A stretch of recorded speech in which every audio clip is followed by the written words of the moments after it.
Welcome to Jackie cinemas. Jackie சினிமாஸில் இந்த எபிசோடில் இஞ்சி இடுப்பழகி திரைப்படத்தினுடைய வீடியோ விமர்சனத்தை நம்ம பார்க்க போகிறோம்.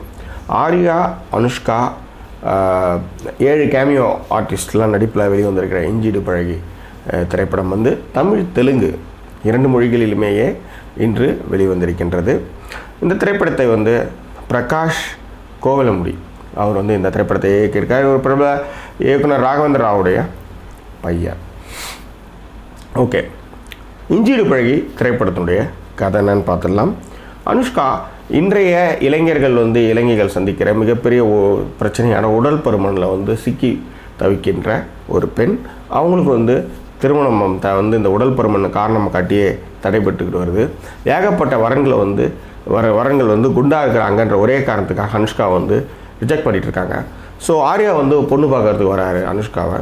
ஆனால் வந்து எல்லாருமே என்னை வந்து எனக்கு இன்ட்ரெஸ்டே இல்லை, இருந்தாலும் இந்த கல்யாணம் வந்து எங்கள் அப்பா அம்மாவுக்கு தான் வந்து நான் பார்க்குறேன் அப்படின்றாரு ஆர்யா. எல்லாருமே என்ன வந்து ரிஜெக்ட் பண்ணாங்க, நான் வந்து முதல் வாட்டி வந்து உங்களுக்கு விருப்பம் இல்லைன்றதுனால நான் உங்களுக்கு ரிஜெக்ட் பண்ணுறேன், நானே போய் சொல்லிடுறேன்ட்டு இந்த கல்யாணத்தில் எனக்கு இஷ்டம் இல்லைன்றாங்க. அதன் பிறகு இவங்க 2 பேரும் நண்பர்களாக இருக்கிறாங்க. ஒரு கட்டத்தில் வந்து தன்னுடைய உடல் எடையை பற்றி கவலையே படாத அனுஷ்காவை இந்த சமூகம் உடல் எடையை வந்து உடல் பருமனை வந்து குத்தி காட்டி அவங்க வந்து கவலை வர செய்யுது. அதிலிருந்து அவங்க வந்து எப்படி மீண்டு வராங்க.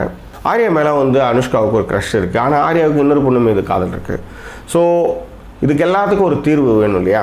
ஸோ அனுஷ்காவுடைய உடல் பருமன் எடை குறைந்ததா, ஆர்யாவுக்கு மேலே அந்த க்ரஷுக்கு பதில் என்ன, ஆர்யா வந்து இன்னொரு பொண்ணை லவ் பண்ணாரு, அப்போ இவங்களுடைய காதல் என்னாச்சு, சரி இவங்க 2 பேரும் ஒன்றா சேர்ந்தாங்களா இல்லையா போன்றவற்றை வெளித்திரையில் பார்த்து மகிழுங்கள். அனுஷ்கா இந்த படத்துக்காக ஓவராக வெயிட் போட்டிருக்காங்க. பார்க்குறதுக்கு பிரம்மாண்டமாக இருக்காங்க. மிக முக்கியமாக புடவையில் வந்து ரொம்ப பிரம்மாண்டமாக இருக்காங்க.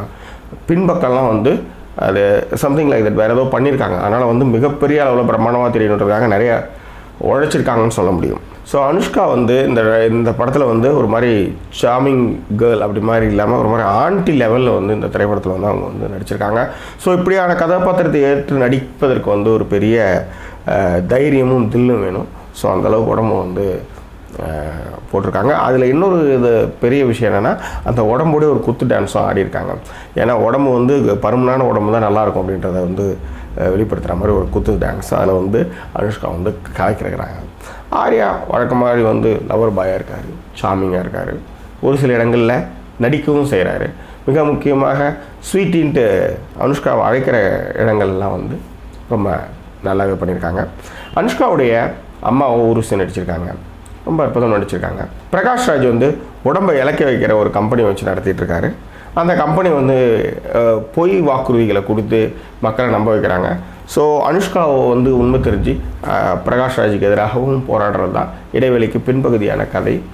பட் இது வந்து என்னென்னா, இந்த படம் வந்து ஒரு பெண் எழுத்தாளரால் எழுதப்பட்ட ஒரு திரைக்கதை.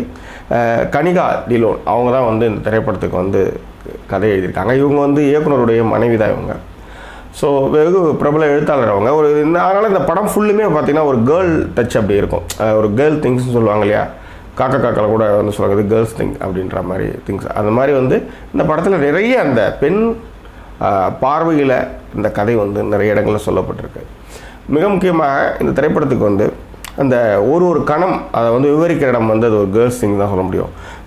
அதாவது என் ஃப்ரெண்டு வந்து பர்ஃப்யூம் அடிக்கிறப்ப, எங்கள் அம்மா வந்து வெண்டைக்காயை உடைக்கும் பொழுது, ஸோ அந்த கணங்களை வந்து சொல்லி வர்றது வந்து ஒரு புதுமையாகவும் அழகாகவும் இருக்கின்றது. இந்த திரைப்படத்திற்கு வந்து இசை வந்து கீரவாணி. இந்த திரைப்படத்திற்கு வந்து ஒளிப்பதிவாளர் வந்து நீரவ்ஷா. படம் வந்து கலர்ஃபுல்லாக இருக்குது.